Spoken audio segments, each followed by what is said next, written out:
Cyberpunk 2077's faceplant at the end of 2020 saved Marvel's Avengers from being the most disappointing game of that year. Any game based on the most popular IP in the world developed by Tomb Raider studio Crystal Dynamics should be a surefire hit, but from the start it was a victim of bad press. First, people complained that the characters didn't look like their theatrical counterparts. Then, they played a beta and found the gameplay to be bland. And finally, its games as a service microtransactions were the breaking point. By the time it launched, many players had already made up their minds. Since then, Square Enix has tried to rehabilitate the game's image with a trio of well-received expansions, but it hasn't worked. Which brings us to the publisher's Hail Mary, releasing it on Game Pass. Can Microsoft's service swoop in like a caped crusader and save this struggling game? Let's find out if Marvel's Avengers is a Game Pass or a game fail. This just got a whole lot more interesting. Let's make this quick.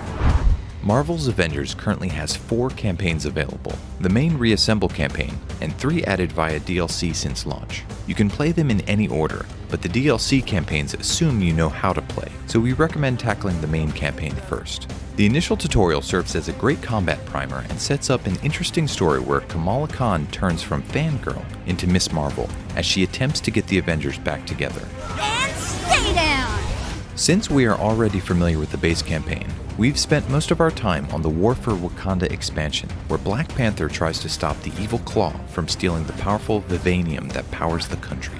The campaign is short with just 5 combat missions and takes about 4 hours to complete. Black Panther's extensive mobility makes him fun to play and allows for more platforming than the base game. Bring the Avengers to the palace. While Square Enix will be happy if you play the single-player content, what it's really hoping is that you get hooked on the microtransaction-heavy multiplayer. It's set after the events of the various campaigns, but it's really just beating up more bad guys. Having other players helping is better than relying on AI, but we've had problems joining anything other than training rooms. The DLC campaigns also let you play with others, but we've run out of time to check them out. Oh, is it over? The gameplay in Marvel's Avengers falls into a familiar template made popular by games like Batman Arkham Asylum. You pound enemies to a pulp with your fists or melee weapon while building combos and dodging enemy attacks. The main twist is that each hero has 3 MOBA-style super abilities on cooldown timers. Each character also has a useful ranged attack, even those you wouldn't expect like the Hulk. Buffs and debuffs are also a major part of the strategy. The gameplay is fun, and while it may appear simple at first, there's more to it than just mashing buttons.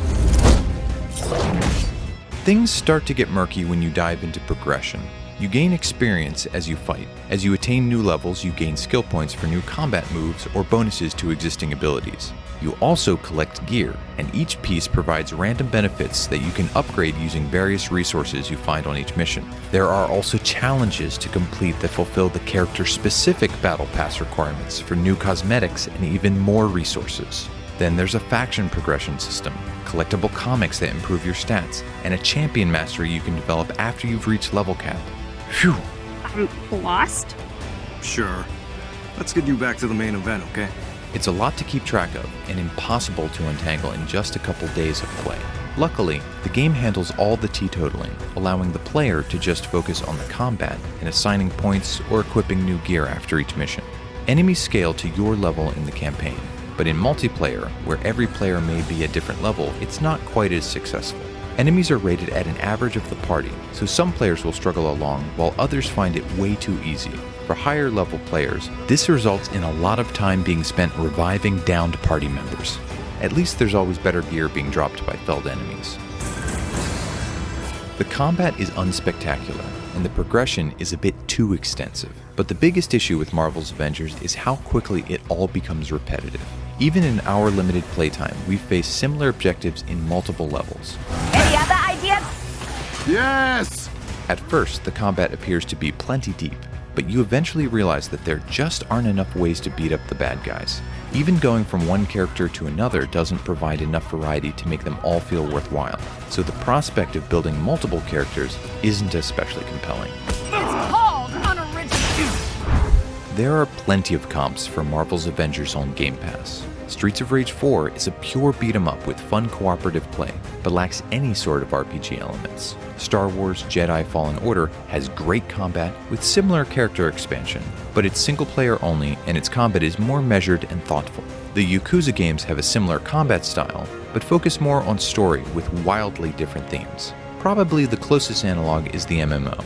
Game Pass has a handful of those like Bethesda's The Elder Scrolls Online or Fallout 76. Then there's Destiny 2 and Black Desert Online, which both take action-driven approaches to the genre. So while there's no other online-focused game featuring a massive roster of superheroes on Game Pass, there are plenty of opportunities for a very similar experience. Now it's time to find out, is Marvel's Avengers a Game Pass or a game fail? Are you always this well-spoken? Marvel's Avengers hasn't changed much since its launch a year ago. The tug of war between adding new content and overhauling its progression and combat has resulted in a game with plenty to do that all feels the same. There are more characters and missions, but when there's so little variance between them, you are essentially pressing buttons just to see the next cutscene. If you do decide to give it a go, we recommend sticking to the single-player content, where some of these issues are mitigated. And that's a major benefit of Game Pass. You can sample specific parts of games completely guilt-free, and when things begin to become dull, you can simply move on without a big dollar commitment forcing you to keep going. For Avengers, that could be after a couple hours if you tire of the combat, a couple dozen hours if you get sucked into the campaign, or hundreds of hours if you are compelled to max out multiple characters. The comps are strong, but none of them feature a gaggle of the world's most recognizable characters. Don't let Square Enix's confounding business decisions prevent you from trying a game with a solid core and tons of fan service. Marvel's Avengers, it's a Game Pass. For next week, we are looking at the remaster of Quake.